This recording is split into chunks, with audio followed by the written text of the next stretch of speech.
This is a presentation of the Oklahoma Sports Network.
Good evening and welcome to the Oklahoma Sports Network. You're watching the Altus Bulldog Coaches Show with head coach Jeremy Reed live here at JD's Hideaway, located at 1104 North Spurgeon Street here in Altus, Oklahoma.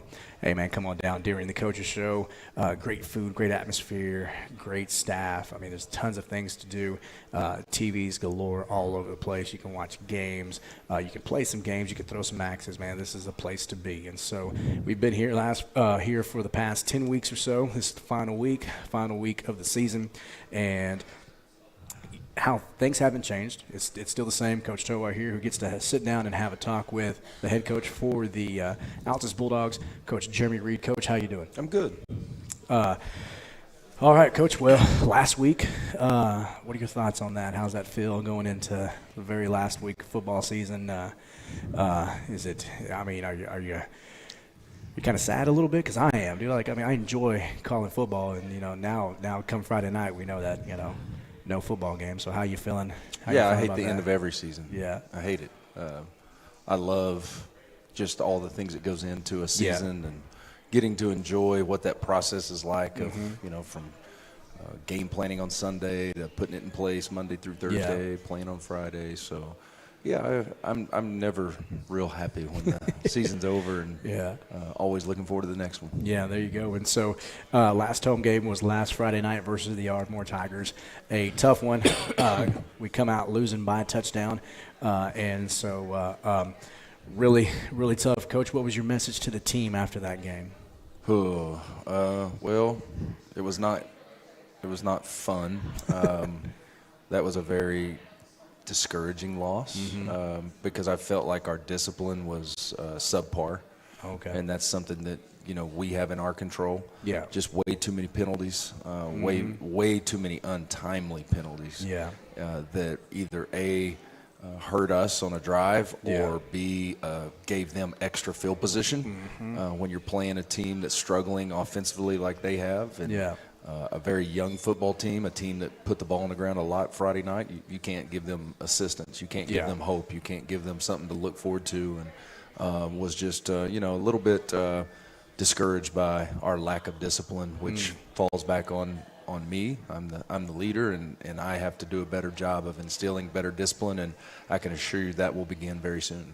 Well, most definitely, as we look forward here to El Reno, going to make that long drive to El Reno. But, Coach, back to Friday night, you were talking about penalties, and, I mean, it was just, I mean, those guys could not keep their flags in their pocket. I thought those pink flags were going to change colors on us. Oh, my goodness, man. They hit the grass so much. I thought, I don't know what the combination of pink and green is. What is it? Brown? Okay, I was expecting the flags to turn brown. Yeah, it was horrible. And I would think when that flag came out, okay, finally they're going to, call false start on Ardmore, because they had a lineman moving every play. And nothing. I was like, "Are you serious?" And then it would be on us. And I'm like, "What?" And it was just like, man, like it was a tough game penalty wise for both squads, but especially us, like you said, because it was costly each and every time. Very. Each and every time. But I was just, I mean, as a commentator, I'm like, man, it's got to. Come on, you got to help us out. It's got to go both ways. I mean, we're at home. That's the first thing as a coach. I'm like, man, we're at home. We get no love. We're at home. But yeah, it was like we said, that was one of my keys to the game, Coach, is that we have to, with this offense that we know they're bringing in, our defense, we have to be disciplined, and not just on the defensive side, but in all aspects of the game, we have to be disciplined, because this offense will, because of the timing, because of the misdirection, because of everything that's going on, it can cause you to make mistakes, and the last thing you want is those extra penalties. Well, on a positive side, our defense didn't jump off sides all night on the freeze play, and I will tell you, in practice, the week leading up, we jumped off sides 100% of the time. Oh, man. So if Vegas would have had odds on how many times we were going to jump off sides, I'd have lost everything I own. Because I'd have went all in. Put the house on it. But we did a great job on that. I did think our defense played very, very well, considering so many different things. Caused several turnovers. Was able to hold them on several drives to either punt or turnover on downs. They absolutely played well enough to win the football game.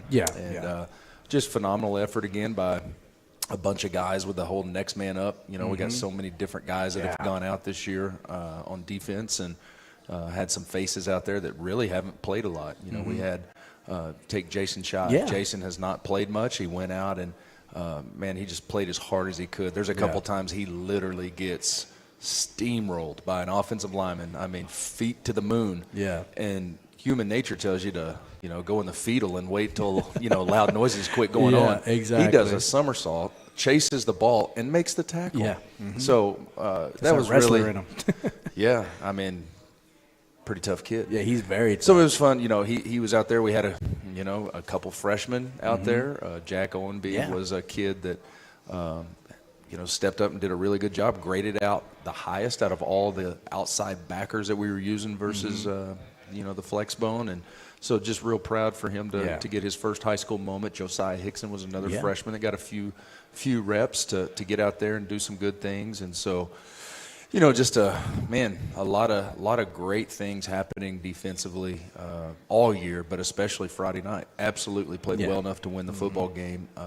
Did some good things in the secondary. Almost had 2 picks. Ended up having one with Jamel over there, and a big interception that gave us a chance to try to go get a score. So, you know, super proud of how our kids played defensively.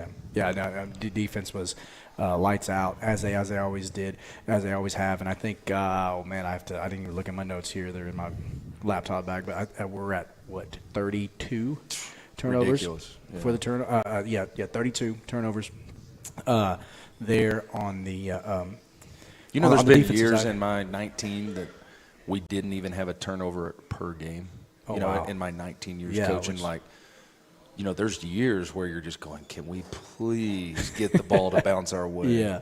And then this year we've had, I mean, I'm sure that record's not something that's kept. Yeah. If it is, there's no way anybody's ever had more turnovers than this group. And, man, just a great accomplishment and a great testament to our defensive staff who does such a great job of getting our kids to play, and then just the defense mentality that our kids have kind of accepted. And, you know, it's going to be interesting to see how that looks in future years, because now is just the beginning. Exactly. And then, you know, I mean, the majority of those are coming in on defense, but you had a handful on special teams as well.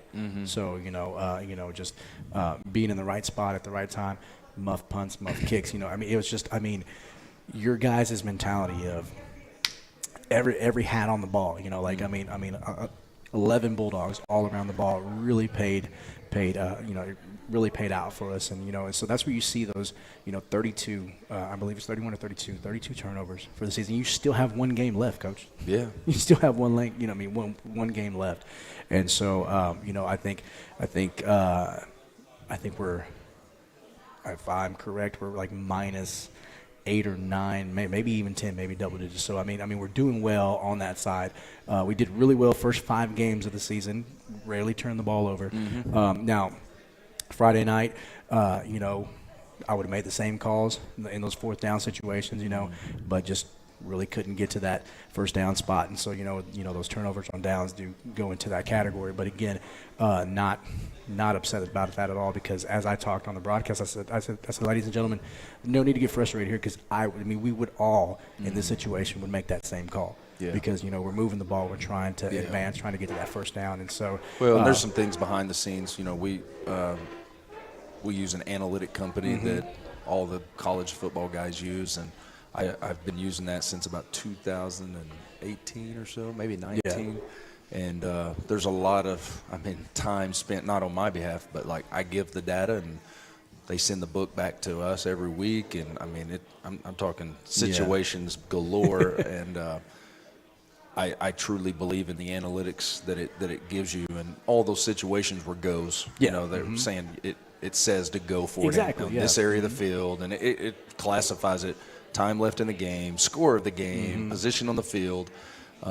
So, you know, all of those were easy calls for me as far as do I go or do I not.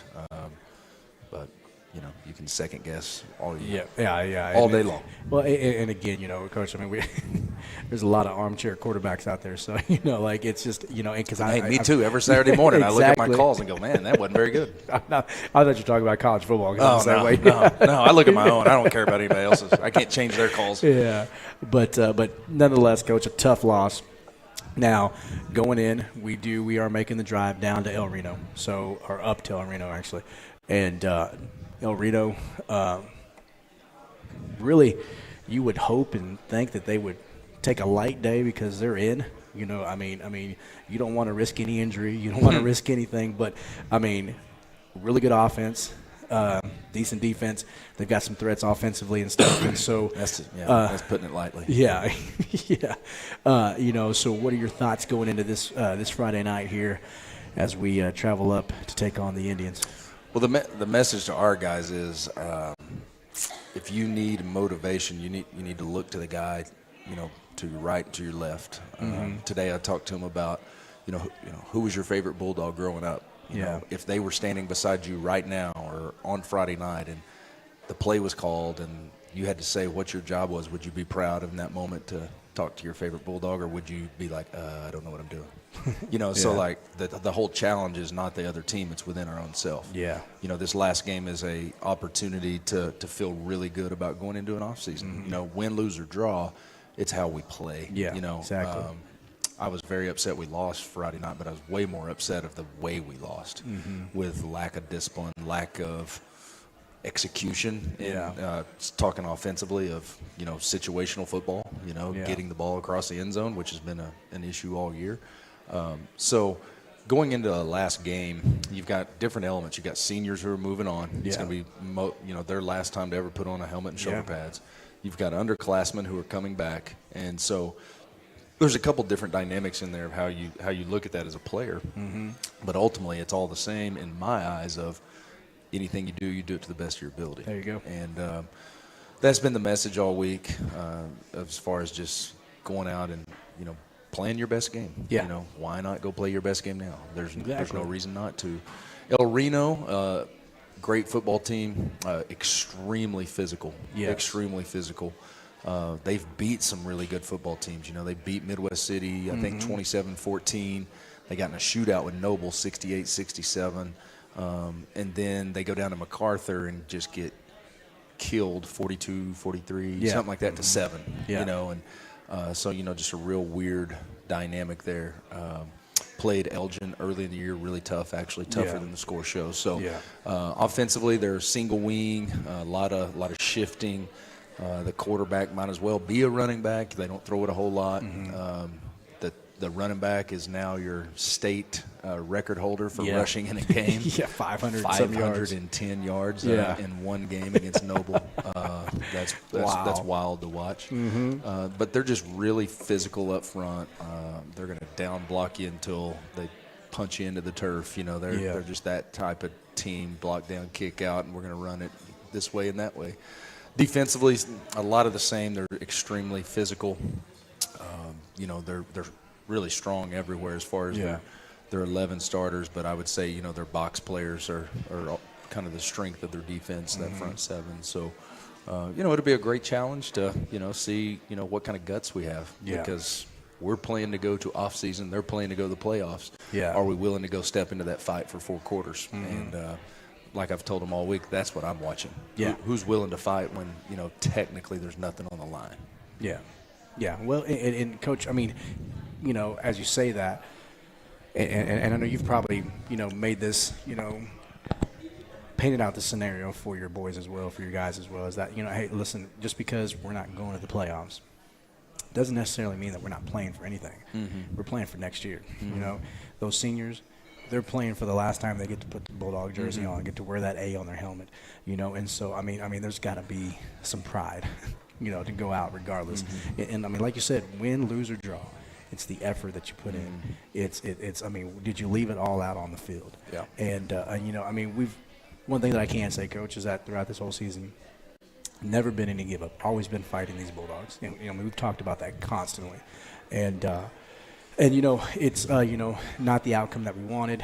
Definitely, we wanted. I know that you and I have thought about it. Like, hey, we didn't speak it out loud, but we definitely were thinking, like, okay, we got to win at Duncan. If we can win here, if we can win here, Yeah. we'd be coming into this week. This would be a huge game, you know. And so, but, you know, again, you know, it is what it is. You know, we got one more game to go, one more task to, you know, to take on, and so we know what you guys are going to have. We know that you and your staff are going to have a great game plan in place and have these boys ready. And so, so Friday night, as we travel to El Reno, game kicks off at 7 p.m. We'll be there in El Reno. You can watch it live here. Countdown to kickoff starts at 6:30. And so, Coach, you know, we've talked the X's and O's there for this Friday's game versus El Reno, but now since this is going to be our last game, the last show, the last coaches show here as well, here at JD's and here for the football season. What are some what are some of your takeaways of this season from week 0 and how it was just too hot to play, so we had to push games back to, you know, to where we're at going into week 10 here? Man, there's been a lot going on from the time we started to now. Yeah. It's crazy to kind of reflect back, and it's really hard to do when Yeah. you're in season, just because Yeah. everything just happens routinely day by day. Everything's kind of the same thing each week, but man, just so many different changes that went on. You know, whether it was with our players, you know, learning how we operated a little differently than they've operated in the past, from mental preparation to practice preparation to game day prep to, you know, right there, right before the kickoff, how we do stuff. Like everything was new.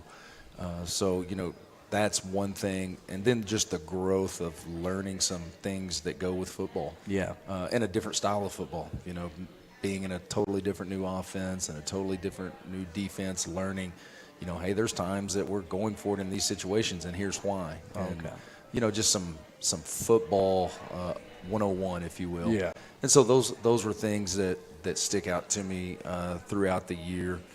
And just then watching our team come together as a cohesive group, you know, just watching the maturity of them, you know, as they start leaning on each other a little more and keeping each other a little more accountable. And, you know, I will say I think our like team cohesion is really, really strong. Yeah. You know, these guys care about each other. They care about what's going on. Yeah. They want to do the best for each other.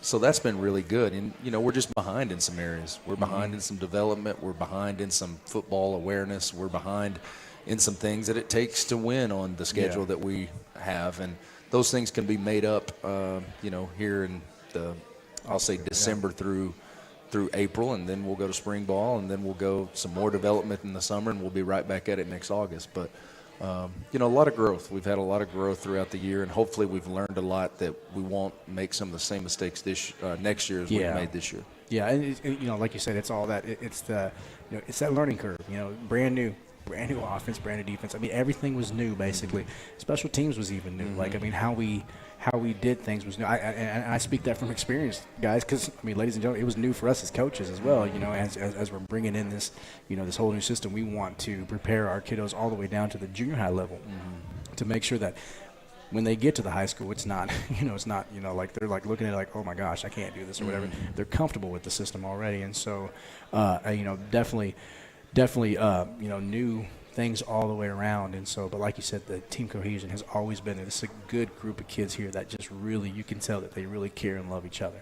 And I mean, they're willing to go to war every Friday night. They've been doing so for I mean, these seniors, they've been doing it for 4 years, you know. And so, you know, still one more task to take on. And I mean, it'd be nice to go up there and play spoiler. You know, I mean, you know, throw a wrench in some things, you know, see how things really pan out. But nonetheless, Coach, you know, we know that you're still technically in season here, and, you know, we know that you got a game plan set for regardless of what the outcome is on Friday night. As we then, Friday night, you're looking to Saturday, and you're looking to 24, 25, you know, so, you know, getting everything prepped and ready there. And you know, just been a wild one, a wild ride, because a lot of those games we were in, you know, a lot of the games, you know, we battled and, you know, had the opportunity to be there. And these are all learning things that we can learn from, you know, as you guys go to the off season, and as you guys, you know, get these players that are coming back, get them prepped and ready. You know, hey, listen, let's learn from this situation. let's see what we didn't do right there. Make sure we can fix it so that next time we get in that situation, we know what to do. Yep. And so, and like you said, Coach, you have brought in like this is the first year that for Altus at least, you brought in some amazing tools and resources, for the kiddos, we've talked about it a little bit. Like these guys have some of the resources and tools that colleges have. Yeah.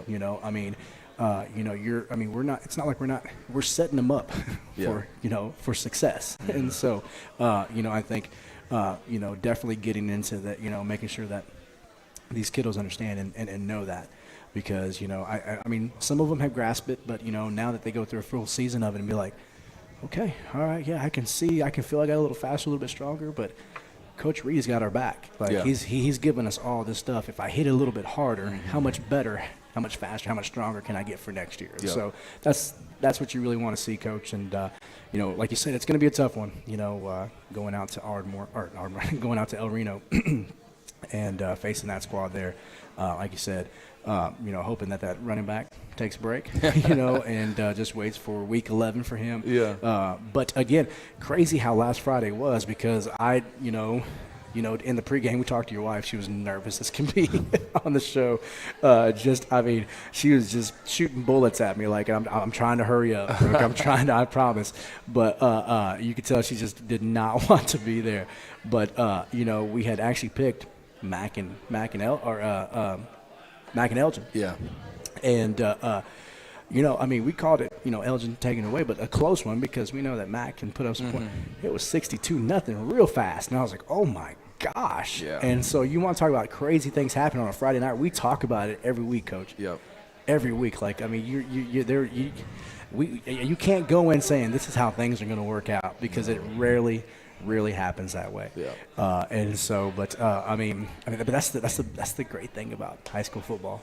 You never know what you're going to get. Nope. Every week's got a chance to be different than what you think. Exactly. I can assure you that, because You've been I've experienced it all year. There's a lot of situations I thought were going to be a little different, and I got surprised. And so that's just the way it is, and that's the fun in it. That's why you keep doing it. And, just waiting on a little more development, a little more time, and we'll be on the plus end more than we've been on the negative end. Oh yeah. And I mean, even from that, Coach, I mean, I've seen tremendous growth from where we were before you were here to now, to where just within the players, within the atmosphere. Like I told you, I told you this this summer working with you and stuff like that, spring, and there's just something different in the weight room. There's something different out on the practice field. There's just it's different, and so that excited me. I mean, regardless of what the outcome was, seeing that early on, I'm like, things will be different. Yeah. And for me, it doesn't amount to just wins and losses, coach, because like when you have a young group, or when you have a core of kids and players, and this, that if they're bought in and they, they're bought in for each other, special things happen. Yeah. And you saw that in 2013, 14, or 2014, 2015 in that group. I'm super excited for Friday night as we travel down to El Reno, take on the Indians, but then I'm super excited for what lies in store. Yeah. Got some things to fix, as always. When you go in any sport, in any aspect, I mean, we've got some things to fix. But that's the great thing about being a coach, because that's the challenge we face is, okay, what can we do to help better our kiddos, to get it, to understand it, to help them to believe in themselves, that they can do it, Coach. And so, man, it's been a blast. It's been fun getting to talk to you week in, week out. I know that for you, I know you're always joking about it, but we've been on this road. I've been on this road for 4 years, so thank you for Duncan and being able to call that win, and just and then just seeing the joy in the kids' faces, and and the team and stuff like that, and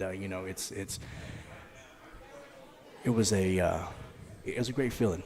Great to feel it, because we talked about Altus is that blue collar team. We've been known for winning. We've been known for having a great program, and so you're bringing it back out in us, and we appreciate that, Coach. Yeah. And thanks for all the hard work you've put in. It's been tough, and we got a tough one coming up. But hey, listen, I trust and I believe in you, man. So we know that you guys are gonna have everything in place to give them fits. Yeah. So, but any last words, Coach? This will be your last show. Are you bummed out? You don't have to come in on Wednesday nights no more, or? Nah, it's not that bad at all. It's just it's been a crazy year.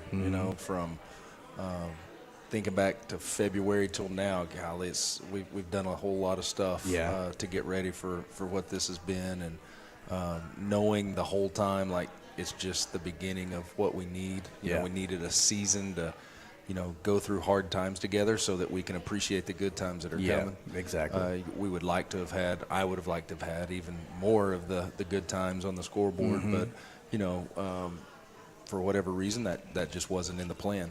And so looking forward to this Friday night and finishing this season, I hope on a great note of our kids playing well, playing hard, playing like Bulldogs do. And then, having a plan in place for what it looks like in our off season of nutrition, strength, speed, skill development. These are all things that won't get in the way of anybody playing another sport. I mean, my own kids play multiple sports, so I'm a multi-sport guy, but you've got to develop some skills if you're going to be good at any sport, whether it's shooting or whether it's hitting a ball in baseball or whether it's fundamentals of soccer, or we're talking about throwing and catching and blocking and tackling in football. I mean, it's skill development. So I'm excited to put that plan in place and see what happens over several months to, get our kids in a different mindset going into the next season, because, we need a little of that. We need a little of confidence, and, another year will, I think, feel and look a lot different with, 90+% of our roster being back for next season. So and healthy. Well, that's the other thing, just having, I counted it earlier this week, 13 different kids have been out that are players that play on Friday nights. Yeah. And crucial, vital players. It just has been one of those years that, I mean, it's nobody's fault, but holy cow. And Coach, you even said it. It's not injuries that you can play through and work through. Like, these are legit. No, it ain't somebody saying my hamstring hurts. Yeah, it ain't going my wrist hurts. It's like legit things that just unfortunately I've never had a year like this. I hope this is the one and only time it feels like that. You can't blink and somebody's injured in some capacity. So hopefully there's some things that go with our off season of what we're doing in nutrition and trying to get some things started with that here real soon, and getting the guys to bulk's not a good word, but put on more mass. Because we do play against semi-grown men every week, and we're not that big, and so we can improve that, though. That's something in our control. Yeah, exactly. We can get better at that, and so just finishing out this Friday, then getting to the off-season mindset of what to attack. As I divide up the year in 4 quarters. Into the season, really December 1st through January 31st is quarter 1, and I've got a set of priorities. Quarter 2 is February 1st through the end of April, so quarter 2 is really long set of priorities. Quarter 3 is spring ball by itself, and then quarter 4 is the summer. And so outlining that for our kids and for our families and giving them some milestones to try to hit along the way. Just that whole growth mindset of like, we're not looking forward to next August. We're looking forward to this quarter, first quarter. Let's get this first quarter right. Let's move to the second quarter. And that's what, that's my next exciting thing, is just laying that out and seeing where it goes from there. And, just watching kids get better, going to basketball games, watching our kids compete, going to wrestling matches, going to whatever our kids are participating in and watching them compete and get better. And, hopefully something they've learned this year in football will help them, not only themselves in another sport, but maybe it'll help their teammates that they're with in the other sport that they're going to. And that's the ultimate goal is, not that we're good in one sport, but we're good in everything. And the only way to do that is be cohesive as coaches and be cohesive as athletes and build a brand that we're all, excited to be a part of. And, I'm kind of excited to go do that and sit back and just watch, and maybe relax a little bit. Not be on the microscope. Yeah, well, that's always the case. That's Yeah. what happens when you're the head man. I get it, Coach. But, real quick, you had talked about, us facing the big guys and stuff like that. Now, 5A going to look a little bit different next year. Now, who are some of the ones that we regularly see? We know that we're not going to see Noble. We're not going to see Ardmore. So what is our district looking like next year? Just for those that are watching and listening, like, what do we have to look forward to in our district? Because it's going to be tough next year. Oh, yeah. We have OSSA did not do us any favors because it's different than what the coaches proposed. There's a way that districts are formed in football. It goes to a coaches committee. They vote on it. Not all coaches. It's a committee. It's a 5A committee, and then they send it to OSSA, and it got changed a little bit, and it did not benefit the Bulldogs or anybody in this district. But our district next year is Elgin, MacArthur, Midwest City, Dale City, Duncan, Western Heights, Southeast, and the Bulldogs of Altus. So Southeast coming back. Yep.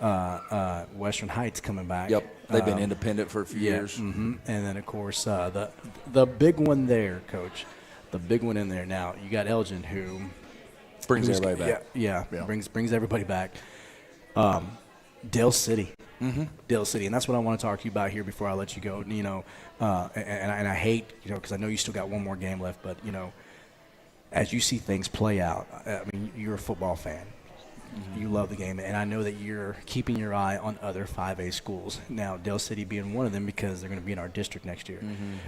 We've got a part of our OSN family. Of the 12 schools that we cover, we still have 3 schools that are undefeated. And you're looking at Elgin, Carl Albert, and then Dale City. Carl Albert 1, Dale City 2, Elgin 4? Probably. Yeah, 4 or 5. In 5A, it's pretty tough. But now on the other side, you got Guthrie, who's really good as well. What are your thoughts? Who do you have making a deep run, or do you have for this year? Yeah. Do you have an upset, or what are your thoughts on the rest of on the remainder of this season of the squads that we got going right now? Well, it'll all depend on some matchups. So right now I don't know the bracket well enough to predict. If there's a pre-semifinal matchup, but until they're beat, Carl Albert's the team to beat. I don't think there's any way you can't include Guthrie in that after what they did the other night with those guys. Guthrie's very senior loaded. What I remember Guthrie as. I mean, they're very, very good and physical. I believe Dale City is right there. I don't know who would be better. I know they're extremely talented. Had several move-ins over the offseason. And then for me, the next one would be Elgin. I think Elgin has the formula to go really deep. They're really, really good in the trenches. They're really good at running the football. Anytime you get into November, you better be able to run the ball. I don't care who you are, what level you're at, NFL, college, high school, peewee, doesn't matter. You better be able to run the ball.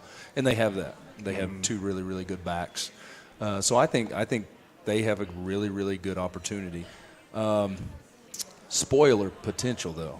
If Piedmont plays Elgin first round, keep your eye on that. That's where I was going to go, because that was one of our games that we picked last week, and Piedmont. I've been keeping my eye on Piedmont. Piedmont is a surprise right now. They're playing lights out though. I mean, they're playing really well. Good defense, and that's the great thing about when playoff football starts. Now, Coach, you remember you were there last time we were here. It was a tough run. It wasn't easy for us to get to where we had to get to, and it never is, because after the season, everything resets. Everybody, okay, now listen, it's one, you move on, you lose, you're out. And so, like you said, that was one of my ones. Piedmont is that sleeper that I'm and it's just because of, again, their style. So, I know they got beat last week against Bishop, but they're still running the flex. All those guys were on majority were on my staff at UConn, so know them really well, great coaches. So they're running the flex and do a really, really good job with it. They're really big and physical. They got dynamic ball carriers. They do a good job defensively. And so they're just they're a tough matchup, is what I'm saying. I don't necessarily sit here and say, "Oh, I'm putting my No, stamp no, on no. the I get upset," that. I'm just saying, but like, they are a very tough matchup. I respect them. I think they're going to be the 4. Yeah, they and should Elgin's be. going to be the 1. Yeah. If I'm Elgin, that's not what I was expecting for Yeah. a 4 game. For a 4 versus 1. So That's on our side too. Who would be our 4? Let's see. You got is it Mac now? Since they are. It's going to be El Reno. El Reno. Yeah. If they beat us. Yeah. So And El Reno facing Carl Albert. Yeah, and then McCarthy. Potentially, yeah. It's they're all going to be. There's 3 of them potentially going to be tied. It depends on Yeah. what happens with Midwest City and Elgin. Yeah. Everything's kind And of. last year that one came down to the 5A district championship. That was basically what it was Elgin, Midwest City, last game week 10. You're looking at week 10 now. Now this time Elgin traveling to Midwest City. I think it'll be good, but I've played them all, and I will go on record saying Elgin is by far the best one. They're the truth. I will say they are the truth. And just watching their running back, he had 4 touchdowns versus us. Yeah, number 9. Yeah, just wow. Yeah, 34 is. They've got a stable full of them, Coach. It was like anybody they put out, they were like, oh, where are they coming from? Elgin, like you said, and they bring them all back. The west side of the state's loaded. It always has Yeah. been. And, now the east side has had some teams as of late with Coweta and Collinsville, obviously. I don't know as much about the east side right now. I don't think they're as strong as they have been the last couple of years. I know McAllister's a little bit down. I don't even know where Collinsville is at in the mix. I think this year's a west side year again. Yeah, I think it's extremely loaded with those 4 teams, the Carl Albert, the Dale City, Guthrie, Elgin. Yeah, and then of course, like you said, you've got those. I'm excited to see what happens in week 1. Like I said, neither Coach Reed nor I are saying this is what's going to see. We're putting our money on Piedmont. I know nothing. Trust me. Hadn't you watched me all year? I know nothing. I don't know how to call plays. I don't know how to coach. Coach, I'm clueless. So I dang sure don't know how to predict other people's teams. I don't even know what I'm talking about. You're setting them all up for next year. I'm just kidding. But it's just, again, you don't know. I did not expect that score to be as lopsided as it was with Mac versus Elgin. I thought that was really going to be a lot closer, a lot better game. But that just goes to show you that Elgin's the truth, ladies and gentlemen. And they're coming together, playing playing good ball at the right time. Yeah. And so, like you said, it's going to be tough to beat that Carl Albert team. You've got a 4-star running back who is a man. Committed to the University of Oklahoma, Xavier Robinson. The dude is a man-child. And then, of course, a move-in quarterback that's also going to OU. And then lots of threats, on the outside. Carl Albert's always been great up front. But then you turn around, you get Dale City, who just athletes all over the place. Yeah. And I saw them early in the year only because we were playing Midwest City. They looked like not even a small college. They looked like, well, maybe, I call small college D2 and below. Yeah. They looked like a small college. Yeah, no. I'm like, no. That's not a high school team. Yeah. Coach, Coach, luckily, I think they graduate a lot. Yeah, so. No, they do. They do. They do. Their deep threat, their wide receiver, he's out. He's off next year, and I think he's got multiple offers. But again, they got an OSU alum coach out there just doing great things, and really. We played Dale City when I was here last time. Yeah, and very talented. Had a kid named Terry Wilson slinging the ball around, and I always thought, man, if that goes to one of our kids' chest, it may crack his sternum. He throws it so hard. He was extremely talented. Signed with Oregon out of high school, and then ended up playing at Kentucky in the SEC. So Dale City's always had some really good kids. Yeah, and so like you said, west side of that state is tough, Coach. It's 5A football. Yeah, 5A football, and and it's crazy because you've covered quite a few different classes recently coming down, after leaving college, but in 6A, 6A tough too, man. I remember talking to you about that you too. Have no idea. It's super tough. I became a better coach fast because I was going to get embarrassed if I didn't. Yeah, it's just, this side of the state, you may not know it, but there really good football all over the place. Well, just Southwest Oklahoma. Now if we're going to do a preview show of the playoffs here. Now let's start looking at your 4A teams out here. Oh, my goodness. You've got Elk City, who we played, Yes. who's in position to win a district championship. Clinton's very good. Yeah, lost a heartbreaking loss last week. Yeah, to that was Cash. really peculiar. Yeah. I must say, I was a little shocked. Yeah, I've got a lot of family in Clinton, so I was Yeah. asking what's going on. Like, I mean, we're all at the game. It was just one of those things, Yep. like just a fluke. Like, we're like, what? Wow. But Weatherford's always very Weatherford, competitive, and then can't forget the small schools. You got the Tipton Tigers, Tiptons, who yeah. just win a state title every year and say Merry Mangum. Christmas. Yeah. Mangum's doing really well. Yeah. So Southwest Oklahoma is a great representation of high school football. Yeah. It always has been, and I don't see it changing. No, not at all. And so, Coach, we're on. As for the Altus Bulldogs, I believe that we are on the right track to get back to get our seat back to where we used to be there in that same talk and that same breath as well. And so, Coach, you guys started it now. We look forward to it next year, but still got one left. As we go to El Reno, ladies and gentlemen, travel to El Reno to take on the El Reno Indians live Friday night kickoff show. Countdown to kickoff brought to you by Custom Graphics. Starts at 6:30, and then kickoff time is at 7. So make sure to join us. If you can't make the trip down to El Reno, then go ahead and join us.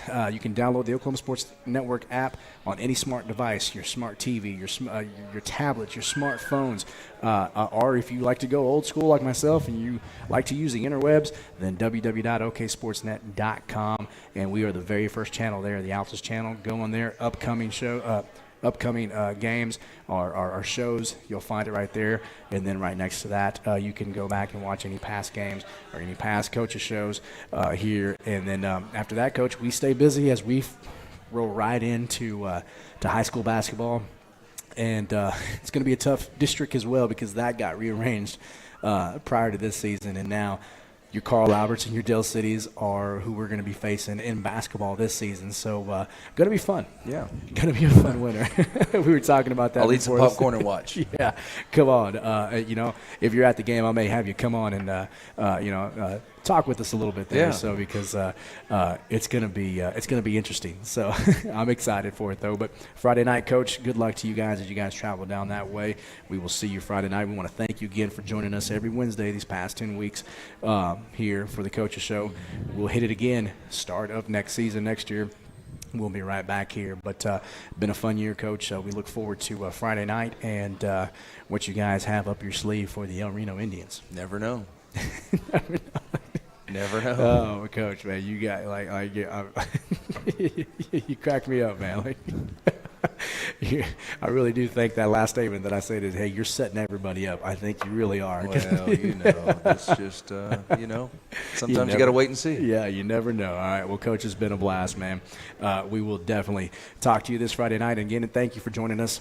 This is the Altus Bulldog Coaches Show live from JD's Hideaway, located at 1104 North Spurgeon Street here in Altus, Oklahoma. Hey, come on down and check it out. Great spot, great food, great atmosphere, tons of things to do, and you can throw axes. Yeah, where else can you go legally and throw weapons? You can do it here at JD's Hideaway. Come on down and check out the calendar, see any available spots are available. And then, man, they do parties, they do all kinds of stuff. It is retreats. They do, if you're trying to bring your work crew or your work team together as well. Hey, come out here and throw some axes, and you'll see if you got a lot of work to do or if you're in a good spot. So come on down, try it out. Coach, thanks again, man. We'll see you Friday. It's been a blast, and this is the last time here for the Altus Bulldog Coaches Show. I'm Coach Tovar. That is Coach Reed. Coach Reed, we'll see you Friday night, and we'll see you guys Friday night as well, live on the Oklahoma Sports Network as we take on the El Reno Indians. This has been the Coaches Show with head coach Jeremy Reed, live here from JD's on the Oklahoma Sports Network.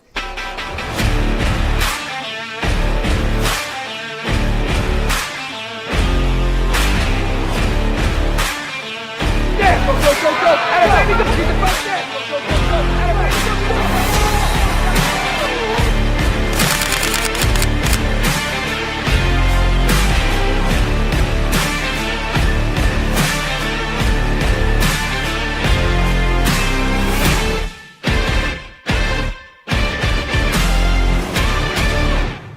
Wichita Insurance is your true homegrown insurance agency found right here in the heart of Southwest Oklahoma. We take pride in taking care of our own around here, whether it be your business, home or auto, farm and ranch, life insurance, bonds, or crop insurance. We're here to help make sure you're taken care of. Come see us at any of our convenient locations in Altus and Mangum, or give us a call at 580-301-6352. We look forward to making you part of the Wichita Insurance family. Strong Tower Ministries strengthens the church by connecting and engaging visitors in the true Word of God and belief in Jesus Christ. Come worship with us at 805 Martin Luther King Road in Altus, Oklahoma. Sunday morning Bible school starts at 9 a.m., followed by worship at 10. Can't join us that morning? We also have Sunday evening services starting at 4, and youth services are on Wednesday nights at 6:30. Your ministry is found where you've been broken. Your testimony is found where you've been restored.